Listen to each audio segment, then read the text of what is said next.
शुरुआत जो है एक दिन का कुछ नहीं है, जी। ये क्रमिक है। क्रमिक जो है मेरे साथ मैंने बहुत सारी दिक्कत परेशानियां पुलिस विभाग में देखी जी। और उसको मैंने स्वयं भी महसूस किया और लोगों के ऊपर पड़ी उनको भी देखा और देखते देखते बहुत सारी घटनाएं अम्बेडकर नगर में मेरे साथ घटित हुई, औरों के साथ मैंने देखा।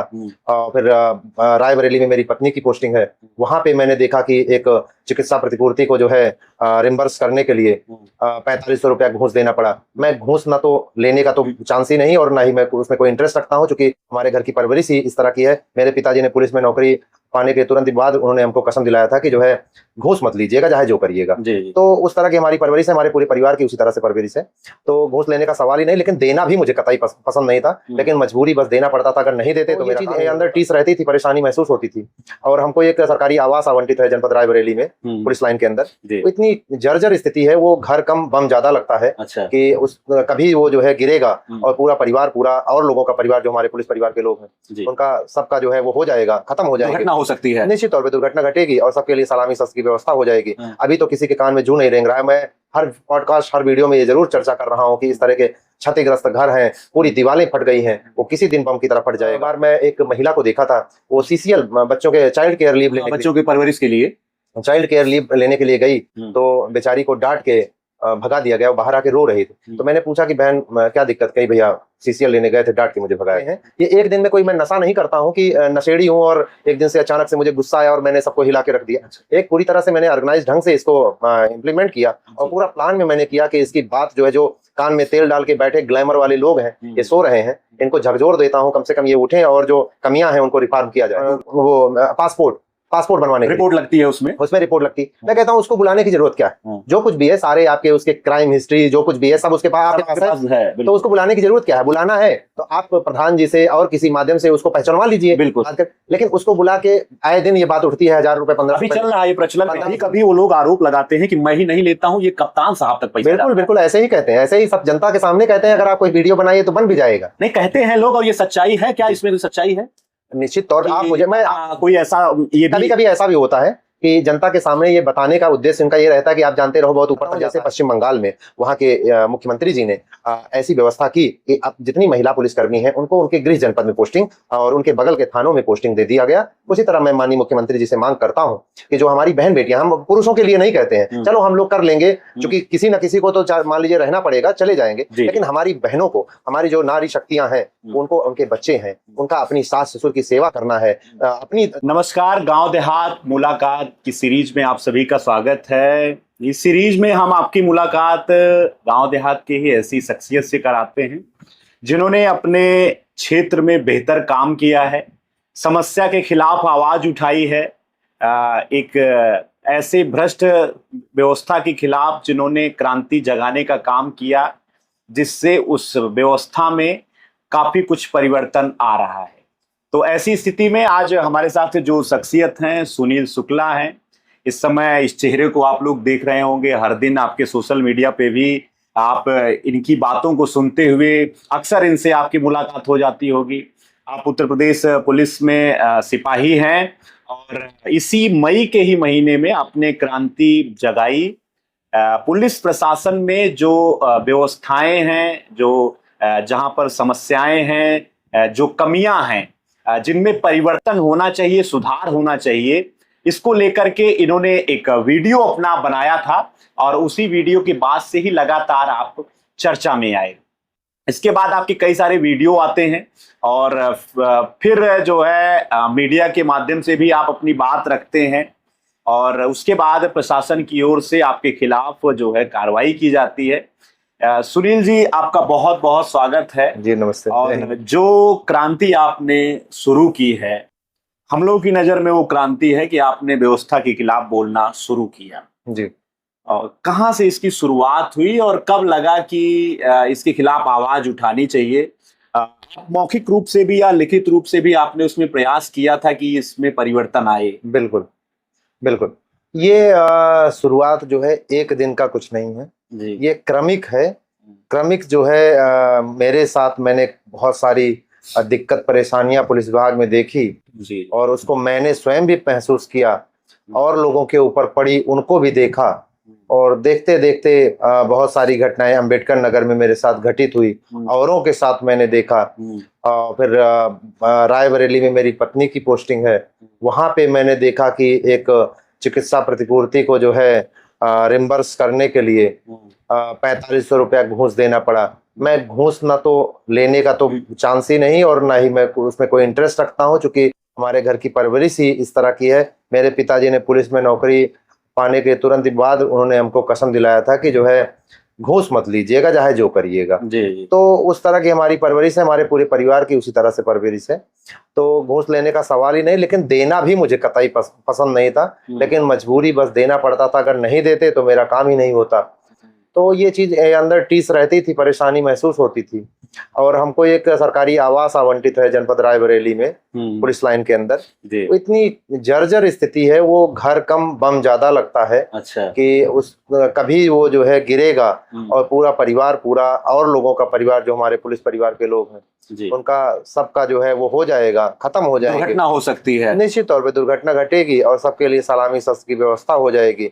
अभी तो किसी के कान में जू नहीं रेंग रहा है। मैं हर पॉडकास्ट, हर वीडियो में ये जरूर चर्चा कर रहा हूँ कि इस तरह के क्षतिग्रस्त घर हैं, पूरी दीवारें फट गई हैं, वो किसी दिन बम की तरह फट जाएगा। लेकिन लोगों का वो नहीं होता है। उसके बाद फिर जो पहला वीडियो आपने बनाया, आपने डाला, उसके पीछे की क्या कहानी थी? आप उसमें कह रहे थे कि मेरे घर पे पुलिस जो है दबिश दे रही है। माननीय मुख्यमंत्री जी, मैं कोई आतंकवादी नहीं हूं, मैं उत्तर प्रदेश पुलिस का सिपाही हूं। आप बहुत बेबाकी तरीके से उसमें अपनी बात ऊंची आवाज में आप जो है अपनी सब बातों को रख रहे थे। क्या कहानी थी ये?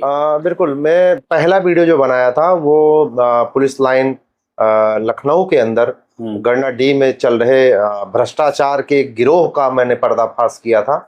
वहां पे इतना ऑर्गेनाइज ढंग से इस भ्रष्टाचार को किया जा रहा था, उसके मैंने एक एक क्रम को बताया था कि कैसे सिपाही दीवान को गार्डों में ड्यूटी लगाने के लिए 2000 पहली बार गणना प्रभारी लेता है।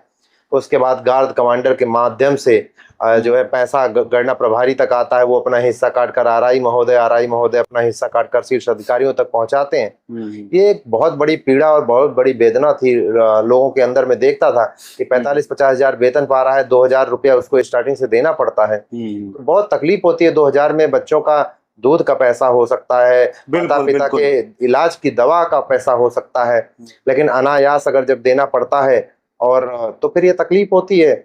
और ये तकलीफ लोगों के अंदर से मैं देखता था, और मैं स्वयं भी कई बार दिया हूं, तो मैं भी जानता था। ऐसे ही एक बार मैं एक महिला को देखा था, वो सीसीएल बच्चों के चाइल्ड केयर लीव लेने, बच्चों के परवरिश के लिए चाइल्ड केयर लीव लेने के लिए गई, तो बेचारी को डांट के भगा दिया गया। वो बाहर आके रो रही थी। तो मैंने पूछा कि बहन क्या दिक्कत? कहीं भैया सीसीएल लेने गए थे, डांट के मुझे भगाया गया। तो मैं मतलब अंतरात्मा से एक भावनात्मक व्यक्ति हूँ और लोगों की भावना को समझता हूँ, और मैं कोई अपने ही परिवार को सीमित करके नहीं देखता हूँ। बिल्कुल। क्योंकि भारतीय संस्कृति में ये कहा जाता है, वसुधैव कुटुंबकम की बात कही जाती है। तो पूरा विश्व ही अपना परिवार है, तो हर बहन अपनी बहन है, माताएं दूसरों की माताएं भी अपनी माता है। तो उस परवरिश में रहने की वजह से उस बहन की पीड़ा हम देखें तो हमको अंतरात्मा से बहुत, ऐसे कई पीड़ाएं हैं, बहुत सारे उदाहरण आपके सामने, बहुत सारे हैं। ये एक दिन में कोई मैं नशा नहीं करता हूँ कि नशेड़ी हूँ और एक दिन से अचानक से मुझे गुस्सा आया और मैंने सबको हिला के रख दिया। एक पूरी तरह से मैंने ऑर्गेनाइज ढंग से इसको इम्प्लीमेंट किया, और पूरा प्लान में मैंने किया कि इसकी बात जो है, जो कान में तेल डाल के बैठे ग्लैमर वाले लोग हैं, ये सो रहे हैं, इनको झकझोर देता हूँ, कम से कम ये उठें और जो कमियां हैं उनको रिफॉर्म किया जाए, दूर किया जाए। बिल्कुल। चलिए सुनील जी, आपका जो गांव है, हम लोग अभी यहाँ आए हैं गौरीगंज के आप मूलतः रहने वाले हैं जी। और यहाँ पर जब हम लोग आ रहे थे तो पूछा, हमने कहा वो शुक्ला जी का घर कौन सा है? कहा कौन? वो सिपाही? हम कहे हाँ बिल्कुल। कहें भैया आगुआ चला जाए भैया जी। तो अभी सुनील शुक्ला कौन है, परिवार में कौन कौन लोग हैं, और पुलिस विभाग के प्रति जाने का कैसे मन बना? आप अभी आपने बताया कि पत्नी भी जो है सेवा में है, आपके पिताजी भी थे जी। तो कैसे ये शुरुआत हुई? पुलिस विभाग ही क्यों चुना गया? जी निश्चित तौर पर मैं इस पे बताना चाहूंगा कि मैं बिना लाव लपेट के और बिना किसी चीज को बतियाना पसंद करता हूँ। बहुत भूमिका बांध के मैं बतियाना और बड़ा वैसे मुझे कम, सीधा साधा आदमी सीधा साधा बात। बिल्कुल बिल्कुल। तो एक्चुअली मैं इलाहाबाद यूनिवर्सिटी में पढ़ रहा था और घर की स्थिति ऐसी थी कि अभी अगर आप चाहेंगे तो मैं अपना घर दिखा दूंगा, जो हमारा दूसरा घर था जिसमें मैं रहता था। हाँ। बारिश का मौसम, अगर भगवान जब ऐसी स्थिति बनती थी कि लगता था कि बारिश हो जाएगी, हाँ। तो डर लगने लगता था कि बारिश होगी तो कुछ दीवार न गिर जाए और कहीं पानी एको बूंद बाहर नहीं जाएगा, सब अंदर ही आएगा। भर जाए। हाँ, बड़ी ऐसी विपरीत, मतलब कच्चा घर था और कच्चे घर में भी कच्चा था, तो मतलब बहुत विपरीत स्थिति थी। तो आदमी जो सामान्य परिवार में भी सामान्य का होता है, तो उसको लगता है कि एक नौकरी जल्दी से लेना है। तो आर्मी में मैं एक बार दौड़ने के लिए गया था। अच्छा। लेकिन जो है आर्मी की नौकरी जो है उसमें एक फिजिकली आपको बहुत फिट होना पड़ता है। बिल्कुल। और मैं अपने आप को ये मानता हूँ कि मैं फिजिकली उतना फिट नहीं हूँ कि मैं आर्मी में हो सकूं, तो मैं नहीं हो पाया। तो मेरी तैयारी भी नहीं थी उस लेवल की कि मैं उतना दौड़ पाता और हो पाता। लेकिन ये पुलिस में चूंकि उस टाइम एग्जाम का ज्यादा वेटेज था, तो एग्जाम मेरे दोनों अच्छे हो गए, नंबर दौड़ में थोड़ी कम जरूर आया, लेकिन एग्जाम के नंबर इतने अच्छे हो गए थे कि फिर दौड़ में 2015 की बात है। 2015 की बात। तो उसमें हो गया, तो अब कम से कम जीने खाने के लिए एक व्यवस्था बन गई। मेरे पिताजी भी हमेशा ईमानदारी से काम करते थे। जैसे होमगार्डों की स्थिति पहले ये रहती थी। हाँ बिल्कुल, अब थोड़ा सा स्थिति बेहतर हुई। उनके साथ तो इतनी जाति मैंने देखी। ऐसे होता था कि पिताजी की जो है ड्यूटी ही नहीं लगती थी, क्योंकि वो हमारे जैसे स्वभाव के थे कि गलत के साथ मतलब कि सत्य के साथ ही रहते थे, असत्य का विरोध करते थे। कोई कह दिया कि पानी पिलाओ, बर्तन धुल दो, जैसे कि लोग कहते हैं होमगार्डों से, अभी भी उस तरीके से भी किया जा रहा है। बिल्कुल। तो इस तरह की जो है बातों पे पिताजी हमेशा विरोध करते थे। जो मेरा काम है, जो सरकार ने निर्धारित किया है, मैं वही काम करूंगा। तो इसलिए पहले मैनुअली ड्यूटी लगती थी उनकी, तो उनकी ड्यूटी ही नहीं लगती थी। साल में 2 महीना 3 महीना ड्यूटी लगती थी, उससे ज्यादा नहीं लगती थी।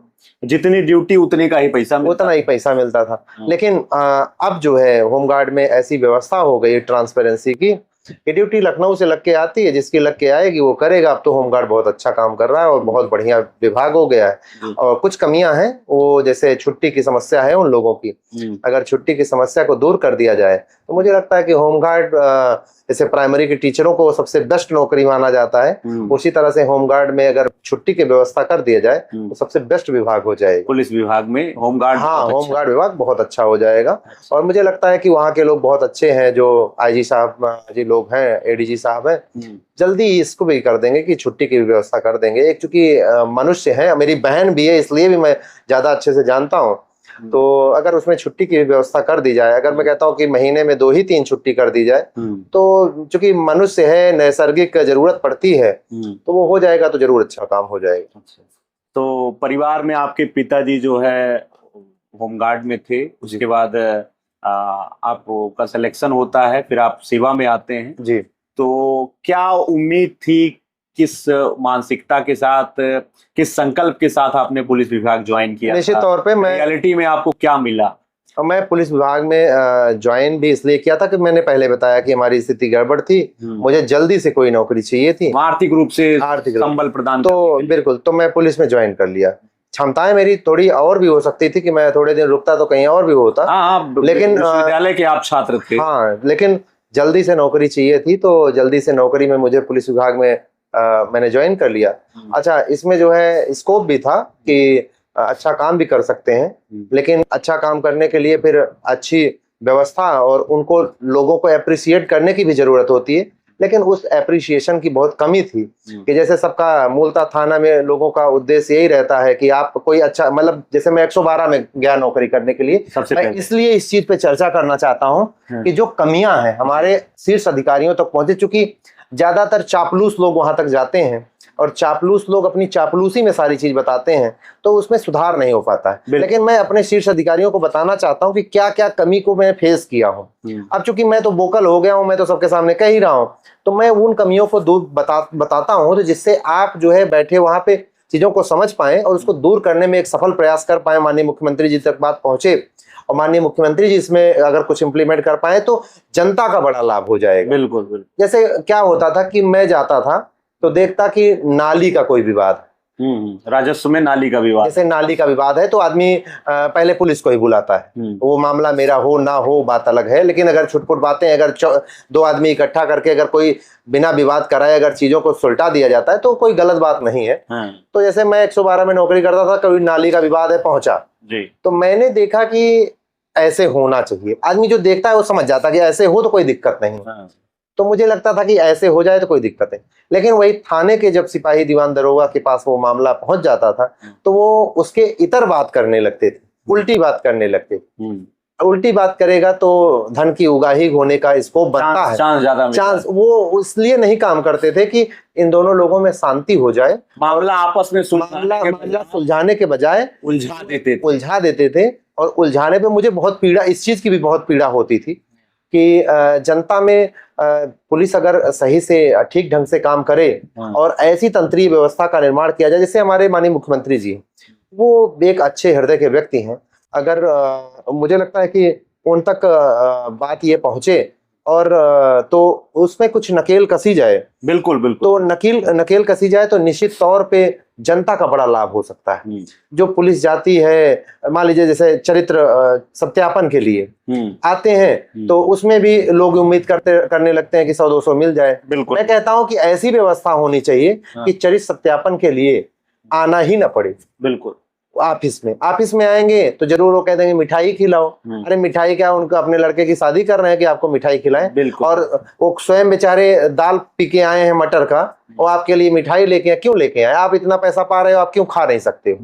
मेरा मानना ये। अच्छा, जैसे होता है वो पासपोर्ट बनवाने की रिपोर्ट लगती है, उसमें रिपोर्ट लगती है। मैं कहता हूँ उसको बुलाने की जरूरत क्या है? जो कुछ भी है सारे आपके उसके क्राइम हिस्ट्री जो कुछ भी है सब उसके पास आपके पास है, तो उसको बुलाने की जरूरत क्या है? बुलाना है तो आप प्रधान जी से और किसी माध्यम से उसको पहचानवा लीजिए। बिल्कुल, लेकिन उसको बुला के आए दिन ये बात उठती है 1000 रुपए, 1500 अभी चल रहा है ये प्रचलन, 1500। हम जब उस टाइम थे तब वो 1000-1500 था। अब चूंकि मैं थाने पे बहुत ज्यादा दिन से हूं नहीं, तो अब उसमें क्या रेट चल रहा है मुझे नहीं पता, लेकिन मैं जब थानों पे था जैसे तब मुझे पता है कि 1000-1500 रेट चलता था। अच्छा। अब क्या है तो लोग कहते हैं 2500-3000 हजार तक पहुंच गया है।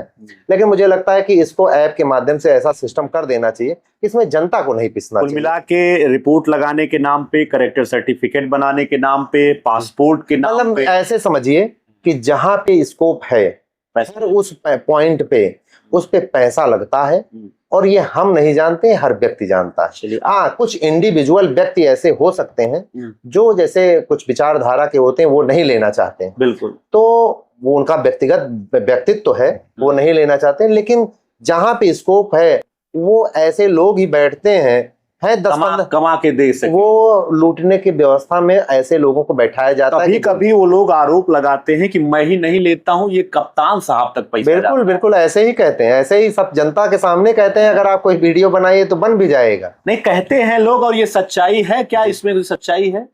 निश्चित तौर पर आप मुझे कोई ऐसा, ये कभी ऐसा भी होता है कि जनता के सामने ये बताने का उद्देश्य उनका ये रहता है कि आप जानते रहो बहुत ऊपर तक जाता है, सब मिले हुए हैं। हाँ, लेकिन कुछ मामले में ऐसे भी हो सकता है कि वो ऊपर तक ना जाता हो, यहीं तक निपट जाता हो।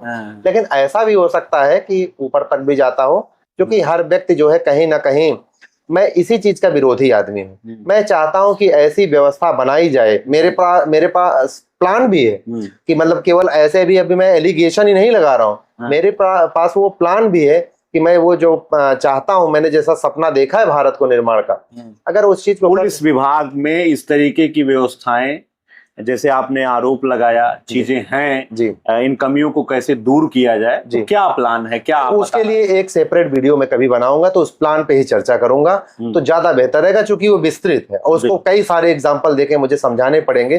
तो ये विषय अंतर हो जाएगा अभी आपके साथ में, जिस टॉपिक पे आप चर्चा करना चाह रहे हैं पूरा विषय ही बदल जाएगा। अच्छा, एक और मैं आपको एक टॉपिक और मुझे याद आ रहा है, मैं उस पर आपसे चर्चा करना चाहता हूँ। ब्रेन मैपिंग की मैं चर्चा करता हूँ।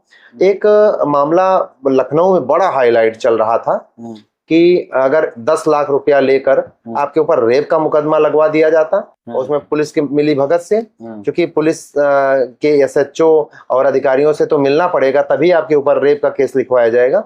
और एक अगर आप 20 लाख रुपया दिए तो 14, 15 साल, 16 साल की लड़कियों को खड़ा कर दिया जाएगा और 500 लगा दिया 500 लगवा दिया जाए। आप बताइए कि आप एकदम बढ़िया, आप अपने घर के एक जिम्मेदार व्यक्ति हैं और आप अंदर से जानते हैं कि मैं ऐसी चीज कभी नहीं कर सकता हूं, लेकिन अगर आप किसी भी ऐसे षड्यंत्र के शिकार हो जाए तो आपका तो पूरा जीवन ही नष्ट हो गया। बिल्कुल। और ये प्लान हो सकता है कि आपके बहुत लोगों का नष्ट हो रहा है, नष्ट हो गया है। बहुत सारे ऐसे लोग जो है जेल में पड़े हुए सड़ रहे हैं, कभी कभी मिलते हैं। हम लोगों ने उनकी पेशी ओसी कराने के दौरान पूछा, कहा भैया एकदम निर्दोष है, कुछ ना करे, लेकिन अब काव करी केकरे सामने काव कही।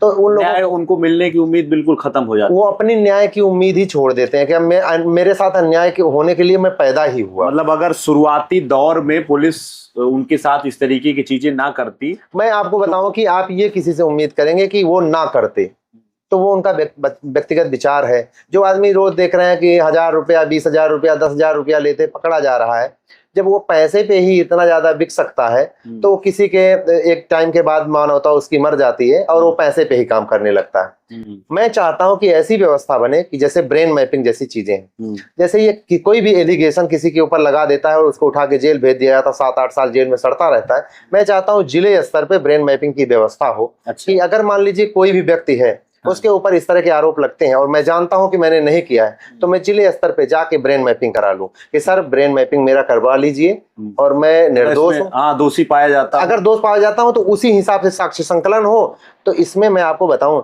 एक तो जो आदमी निर्दोष है वो एकदम कॉलर टाइट करके बिल्कुल सम्मान के साथ टहलेगा, कोई आरोप नहीं लगा सकता। और जो लोग आरोप लगाने वाले हैं, फर्जी के आरोप में लोगों को फंसा देने वाले हैं, वो भी खत्म हो जाएंगे, मुकदमों की संख्या बहुत घट जाएगी।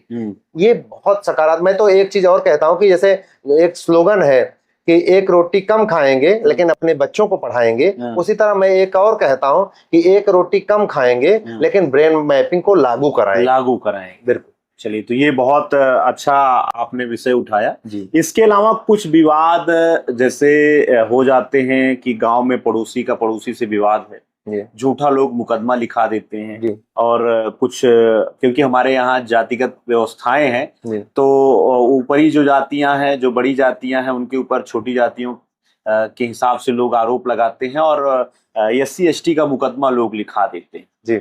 जबकि इस प्रकार की बहुत सारी चीजें बाद में पाई जाती हैं कि जब बड़े अधिकारियों तक स्तर तक जांच होती है, इसमें वो सारा मामला कभी कभी झूठा साबित होता है, लेकिन कभी कभी क्या होता है कि जो है आपको झूठे ही आरोपों में जेल भेज दिया जाता है। हाँ, तो ये मेरा कहने का मतलब यही है, अगर आप दोषी हैं तो आप बचने नहीं चाहिए, लेकिन आप निर्दोष हैं तो आप फंसने नहीं चाहिए। मैं इसीलिए ब्रेन मैपिंग की बात कर रहा हूं। अगर आपने किसी भी व्यक्ति को प्रताड़ित किया है, मान लीजिए जो SC ST में है, उनको आपने प्रताड़ित किया है, तो निश्चित तौर पे जो संवैधानिक आपको ऊपर दंड है वो आपको मिलना चाहिए। लेकिन आप मान लीजिए नहीं किए हैं तो आपको बचने का भी हक है। एक लोकतांत्रिक देश में ये निश्चित तौर पे होना चाहिए।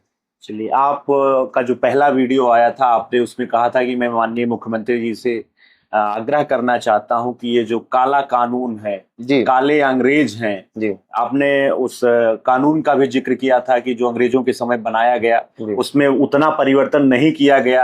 आज भी ये कानून जनता के ऊपर जो है दमन करने के तरीके से लोग उपयोग कर रहे हैं पावर का जी।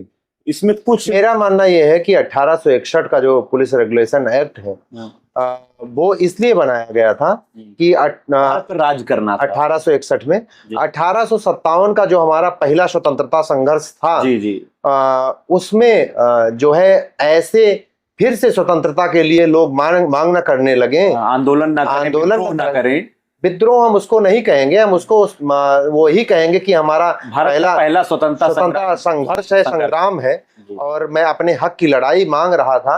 तो जो है उसमें इन लोगों ने 1861 का जो पुलिस रेगुलेशन एक्ट थोप दिया कि ये कर ही ना सके, और वो आज तक चल रहा है।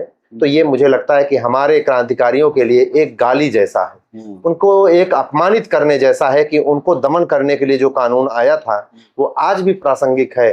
तो मैं कहता हूं कि उनकी आत्मा के लिए भारत की जो जनता है वो एक तरीके से देखा जाए तो उनके अधिकारों का दमन है। बिल्कुल, उनके ऊपर पुलिस पावर का जो है गलत इस्तेमाल का भी प्रयोग किया जा रहा है। बिल्कुल उनको एक पीड़ा। देखिए ना, जनता जो है, आम जनता जो है वो पुलिस से जबकि पुलिस बहुत अच्छा काम करती, कोरोना जैसे टाइम पे बहुत अच्छा काम की, हम आप लोग बैठ के बतिया रहे हैं तो अच्छे, लेकिन कुछ तथाकथित 10-15% लोगों की वजह से पुलिस और जनता के बीच में वो बॉन्डिंग नहीं बन पाती जो भाई भाई का बनना चाहिए। बिल्कुल बिल्कुल। और मैं ये मानता हूं कि ऐसी व्यवस्था बननी चाहिए, और वो तभी संभव है केवल ट्रांसपेरेंसी, हर जगह पे ट्रांसपेरेंसी आपको करना पड़ेगा कि आदमी हर चीज के पीछे बाबू भैया करके दरोगा जी और इंस्पेक्टर साहब और सीओ साहब स्वयं वो पुलिस पीछे पीछे बैठना घुसना ना पड़े, उनके पीछे पीछे उनका पैर न छूना पड़े। मैं ऐसा चाहता हूं कि हमारी जो भारत की महान जनता है, उत्तर प्रदेश की महान जनता है, उसको पूरे सम्मान के साथ हर चीज का हक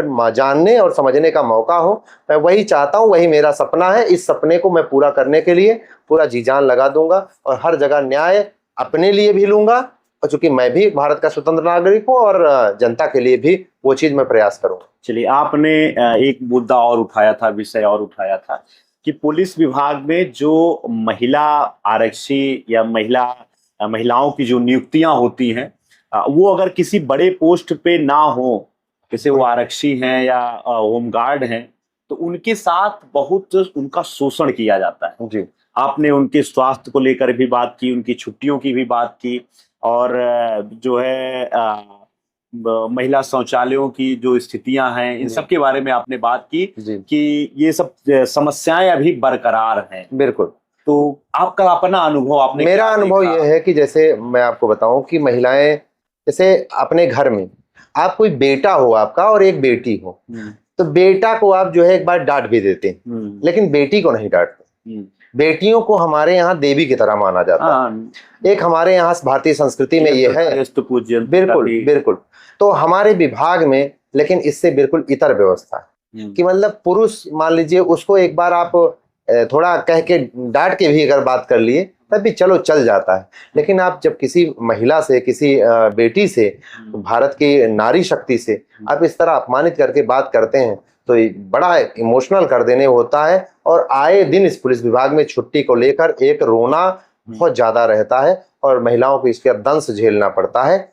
और ऐसे ही जैसे उनको बच्चे हो गए, तो बच्चे हो गए तो आप सोचिए कि एक माता का हृदय है, वात्सल्य है उनका, बिल्कुल, कि अगर कोई बच्चा रोने लगता है तो चाहे ड्यूटी हो चाहे जो कुछ भी हो, और उनका ड्यूटी भी इतना 7 समुंदर दूर जो है 2 जिला छोड़ के लगा दिया जाता है, कौन देखे? बिल्कुल, व्यवहारिक रूप से आप पूछिए कि उनको कौन देखे बच्चों को। बिल्कुल। अगर मैं चाहता हूं जैसे पश्चिम बंगाल में वहां के मुख्यमंत्री जी ने ऐसी व्यवस्था की कि अब जितनी महिला पुलिसकर्मी हैं उनको उनके गृह जनपद में पोस्टिंग और उनके बगल के थानों में पोस्टिंग दे दिया गया। उसी तरह मैं माननीय मुख्यमंत्री जी से मांग करता हूं कि जो हमारी बहन बेटियां, हम पुरुषों के लिए नहीं कहते हैं, चलो हम लोग कर लेंगे, क्योंकि किसी न किसी को तो मान लीजिए रहना पड़ेगा, चले जाएंगे, लेकिन हमारी बहनों को, हमारी जो नारी शक्तियां हैं, उनको, उनके बच्चे हैं, उनका अपनी सास ससुर की सेवा करना है, अपनी देख रेख करना है, तो कम से कम अगर वो जो है अपने घर में उनको गृह जनपद में पोस्टिंग दे दी जाएगी, अपने सास ससुर की सेवा भी कर लेंगी, उनके सास ससुर उनके बच्चों को देख लेंगे, एक अंदर अच्छी बॉन्डिंग रहेगी, एक अच्छा परिवार भी सुसज्जित रहेगा जो कि भारत का भविष्य है। बिल्कुल, बिल्कुल। वो भी तो मैं यही चाहता हूं कि माननीय मुख्यमंत्री जी के माध्यम से कि मान लीजिए हम पुरुषों को, जो पुरुष पुलिस के लोग हैं, मेल हैं, वो मान लीजिए अपने जनपद में ना भी करिए, लेकिन हमारी बहनों को, हमारी जो मातृशक्ति है, नारियां हैं, उनको उनके गृह जनपद में पोस्टिंग दीजिए। उनसे भारत के भविष्य जो उनके हाथ में है, उनके बच्चे हैं, वो भारत के कोई प्रधानमंत्री बनेगा, कोई माननीय मुख्यमंत्री बनेगा, कोई हमारे जज, माननीय जज के उस पे होंगे, तमाम प्रकार के भविष्य हैं। भविष्य के साथ इस तरह से, चूंकि हमारा भविष्य जब गर्त में रहेगा तो आप जो है इसमें, इसलिए मैं चाहता हूं कि उन बहनों को उनके गृह जनपद में पोस्टिंग दिया जाए और उन्हें, चूंकि पीरियड्स की भी बहुत सारी समस्याएं, बिल्कुल बिल्कुल समस्याएं होती हैं, तो ये कोई एक व्यक्ति या मेरा केवल मामला नहीं है, तमाम नारियों का मामला है, तमाम बहनों का मामला है। और इसमें अगर 3 डेज स्पेशल लीव की व्यवस्था उनके लिए कर दी जाए, पे छुट्टी का, बिल्कुल बिल्कुल निश्चित तौर पे 3, चूंकि अन्य विभागों में जैसे होता है, जैसे टीचर हैं, उनके पास वहां पे एक कॉमन रूम होते हैं, एक कॉमन, मतलब उतना चहल पहल वाला स्थान नहीं है, और जैसे बैंकर हैं उनके पास एक प्रॉपर बैठने का एक ऑफिस होता है, आधुनिक उनके पास बिल्कुल संसाधन है। लेकिन पुलिस विभाग में कहीं परेड है, कहीं गश्त है, कहीं ये मीटिंग है, कहीं वो है, तो उनके पास अनिश्चितता है, कहीं वॉशरूम नहीं है, कहीं कुछ भी नहीं है, तो इसलिए उनको 3 डेज स्पेशल लीव और उनके गृह जनपद में पोस्टिंग, यही मेरा सपना है। और यही माननीय मुख्यमंत्री जी से मैं ये चाहता हूँ कि कम से कम मेरी बहन बेटियों के लिए इतना जरूर करिए कि जिससे हमारे पूरे परिवार भी अच्छे रहेंगे। और जब आप सोचिए कि लेखपाल है, लेखपाल के पास बहुत शक्तियां हैं, बहुत कुछ उनके पास पावर है, लेकिन पुलिस के पास कोई इस तरह की पावर नहीं है। और हम लोग अगर बेईमानी कहीं भी नहीं कर सकते हैं, सब ईमानदार लोग हैं, 85% लोग बहुत अच्छे हैं। और हमारी बहन बेटियां तो कभी किसी चोरी और चकारी में जो है इंटरेस्ट नहीं रहता है। तो इसको ये है। कुछ ऐसी भी घटनाएं सामने आती हैं जिसमें जो महिला पुलिसकर्मी हैं अपने उच्च अधिकारियों पे आरोप लगाती हैं, बहुत लोगों के साथ उनका शोषण किया जाता है, वो खुलकर अपनी बात नहीं रख पाती हैं, कई जगह पे वो शिकायत करती हैं, लेकिन उच्च अधिकारी उनके अपने थाने के यशो या बड़े अधिकारी के ऊपर कार्रवाई नहीं करता है जी। और उसमें वो शोषण का शिकार होती रहती है, मानसिक रूप से भी उनको पीड़ा होती है, शारीरिक रूप से भी पीड़ा होती है। तो ये भी एक बड़ा प्रश्न पुलिस विभाग में महिलाओं की व्यवस्थाओं को लेकर है। जी, निश्चित तौर पे जो है ऐसा होता है, आए दिन देखने को मिलता है। और ये कोई नया चीज नहीं है कि लोग शोषण नहीं होता है, उनको बहुत तरह से प्रताड़ित किया जाता है। शारीरिक रूप से भी बहुत सारे जगहों पे ऐसी घटनाएं कोई आम बहुत जगह पे है, बहुत लोगों को दंडित भी किया गया है ऐसे मामलों में। तो ऐसी चीजें बहुत जगह होती हैं। मुझे लगता है कि इस पे बहुत अंकुश लगाने की जरूरत है। ये सब ट्रांसपेरेंसी से हो सकता है। अगर आप अधिकारियों के पीछे पीछे घूमने की प्रवृत्ति जो बन गई है वो अगर हटा दिया जाएगा तो उनके पीछे हमको जाने की, तो वो फिर मेरा तो सपना ये है कि जो ये हमारे शीर्ष अधिकारी हैं इनको मैं सॉफ्टवेयर इंजीनियर या सॉफ्टवेयर सुपरवाइजर की तरह बना दूंगा। अगर मुझे ऐसे काम करने का मौका मिल जाए तो मैं तो आपको ऐसे बना दूंगा कि आप जो राजा की तरह फील करते हैं वैसी व्यवस्था ही नहीं रहेगी। मैं तो आपको केवल सॉफ्टवेयर को आप देखिए कि कैसे कैसे काम कर रहे हैं, उसमें क्या सुधार हो सकता है, इतना ही आपका काम रह जाएगा। आप सुपरवाइजर की तरह काम करेंगे और इससे ज्यादा कुछ भी नहीं रहेगा। चूंकि मेरा ये सपना है कि देश आगे जाना चाहिए। हम आपको कंसीडर नहीं करते हैं कि आपकी लूटने की व्यवस्था बनी रहे कि ना बनी रहे। मैं देश चाहता हूं और हर व्यक्ति जो बाहर सबसे लास्ट वाली लाइन में है उसको समान अवसर मिलना चाहिए, यही मेरा सपना है। चलिए, आपने जो व्यवस्थाएं हैं, व्यवस्थाओं में जो कमियां हैं, इस पे बात करना शुरू किया।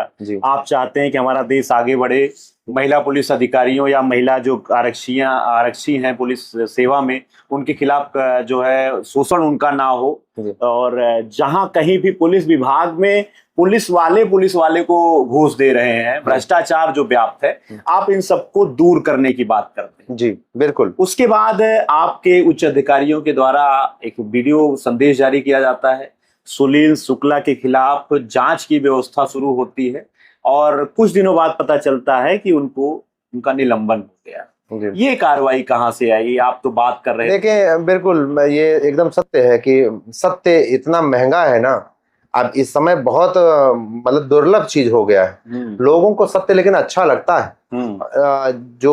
लेकिन कुछ लोग ऐसे हैं, 10-15% लोग हैं जिनको ग्लैमर अपना पसंद है, वो सत्य नहीं पसंद करते हैं। उनको हमारे इस बोलने से ऐसा महसूस होने लगा था कि जो है कहीं हमारे ग्लैमर को खत्म करने की बात तो नहीं कर रहा है। जब ऐसा लोगों को महसूस होने लगता है तो फिर इसमें दमन चक्र चलाया जाता है। और दमन चक्र का ही है कि जिसको सम्मानित किया जाना चाहिए था, मुझे सम्मानित करने का पूरा वो था कि मैं ऐसा महसूस करता हूं कि जो आदमी चापलूसी ना करके सच्ची बात को अगर सबके सामने ला रहा है तो उसका सम्मान होना चाहिए था। उसे अच्छा सम्मान दिया गया है निलंबित करके। मुझे लगता है कि मेरा निलंबन नहीं है, ये समस्त देशवासियों की जो सच्ची आस्था है पुलिस विभाग के ऊपर, उन अधिकारियों के ऊपर, उन्होंने उनकी आस्था पे ठेस पहुंचाया है। और पुलिस विभाग के जो और कर्मचारी हैं, पूरा पुलिस परिवार इससे आहत है और पूरा समाज भी हमारा आहत है। तो मतलब उम्मीद है कि आपको न्याय मिलेगा। आपने जो बातें रखी हैं, मुख्यमंत्री जी तक संदेश आपका जाएगा, इस प्रकरण को संज्ञान में लेंगे कि आपने व्यवस्था परिवर्तन की बात की, पुलिस विभाग में भ्रष्टाचार की बात उठाई। और कल ही एक मीटिंग हुई थी, उस मीटिंग में भी उन्होंने जो आपने आरोप लगाया था कि टीएडीए के नाम पे, छुट्टी के नाम पे और जो है नौकरी मतलब ड्यूटी लगाने के नाम पे पैसा लिया जा रहा है, कुछ बातें उसमें भी बिल्कुल बिल्कुल एक मैंने देखा है, वो मेरे पास कुछ लोगों ने भेजा था। अब वो मुझे लगता है सत्य है। लेकिन मैं एकदम अभी ऑथेंटिक रूप से मैंने चेक नहीं कर पाया हूँ, क्योंकि मौका नहीं लग पाया। लेकिन माननीय मुख्यमंत्री जी की शायद मीटिंग हुई थी, उसमें उन्होंने मानव संपदा पोर्टल पे, जैसा कि मैं बार बार कह रहा था कि जो है मानव संपदा पोर्टल पे TADA, चिकित्सा प्रतिपूर्ति और जो कुछ भी सुविधाएं हैं छुट्टी से संबंधित, वो सब जो है ऑनलाइन कर दिया जाए। तो उसके लिए माननीय मुख्यमंत्री जी ने जो है आदेश किया है, और मैं ये कहता हूं कि ये क्रांतिकारी परिवर्तन माननीय मुख्यमंत्री जी की तरफ से किया गया है। पूरा पुलिस परिवार पूरा जीवन इस प्रयास के लिए माननीय मुख्यमंत्री जी के लिए पूरा जीवन ऋणी रहेगा। अभी हमारी बहुत सारी और समस्याएं हैं, उसके लिए जो है हम माननीय मुख्यमंत्री जी तक अपनी बात पहुंचाएंगे, और निश्चित तौर पे मैं उम्मीद करता हूं कि वो ऐसे व्यक्ति हैं कि जितनी बात मेरी वहां तक पहुंचेगी, अगर जो जेन्युइन है उसको निश्चित तौर पे सुधारा जाएगा। और मैं जानता हूं कि एक अच्छे व्यक्ति के सामने मैं जो है अपनी बात उठा रहा हूं, उसको सकारात्मक वे में लेके सुधारेंगे, और हमारे पूरे पुलिस परिवार में एक सामाजिक न्याय की बात आएगी। विभाग के आपके जो अन्य साथी हैं, जो लोग हैं, जो इस डर और इस अंदर से जो घुट रहे हैं, आपने उसको व्यक्त करना शुरू किया, आपने वो क्रांति की लौ जलाई, उन साथियों के लिए क्या आपका कुछ संदेश है? जी बिल्कुल, मैं अपने उत्तर प्रदेश पुलिस परिवार के साथियों को ये बताना चाहता हूँ कि आप लोग धैर्य से रहें, और आप लोगों का मौन समर्थन है, मैं उसका पूरे जीवन ऋणी रहूंगा, और मैं बार बार धन्यवाद करता हूँ। और मैं आपको ये यकीन दिलाता हूँ कि आप ऐसे दौर में चल रहे हैं कि आपके पास एक सशक्त मुख्यमंत्री जी हैं, माननीय मुख्यमंत्री जी हैं, और वो आपके साथ निश्चित तौर पे न्याय करेंगे। और मैं भारत माता के सभी लाल, सभी जो सिपाही हैं, जो ऐसे सिपाही हैं जो बेल्ट और बैच नहीं लगाते, लेकिन जब ये वीरता जो है भक्ति, देशभक्ति के गाने गूंजते हैं तो उनके रोंगटे खड़े हो जाते हैं। ऐसे सिपाही जो वर्दी में ना होते भी हुए भी वो सिपाही हैं, उनके अंदर भी जो ये भ्रष्टाचार के खिलाफ एक आवाज है, मेरे साथ उनका मौन समर्थन है। मैं उनका पूरे जीवन ऋणी रहूंगा, और मैं उनका कोट कोट बात धन्यवाद करता हूं। और मैं कहना चाहता हूं कि मैं आपके लिए आज नहीं, जब तक सांस रहेगी तब तक मैं आपके लिए संघर्ष करता रहूंगा। चलिए, बहुत बहुत धन्यवाद। हमारे साथ सुनील शुक्ला जी थे। आप उत्तर प्रदेश पुलिस में सिपाही हैं। आपने पुलिस विभाग के भ्रष्टाचार, उसमें जो कमियां हैं, महिला आरक्षियों के साथ जो उनका शोषण हो रहा था, उसके खिलाफ अपनी बात रखना इन्होंने शुरू किया है। कई जगह पे जो है आप इंटरव्यू के माध्यम से, मीडिया के माध्यम से, हमने भी इनसे आज इनके अपने गांव में, इनके अपने घर गौरीगंज में इनसे बात किया है। आप लोगों तक इनकी बात और इनका संदेश पहुंचाने का प्रयास किया है। आपने समय दिया सुनील जी, आपका बहुत बहुत जी, जय हिंद, जय, नमस्ते, वंदे मातरम।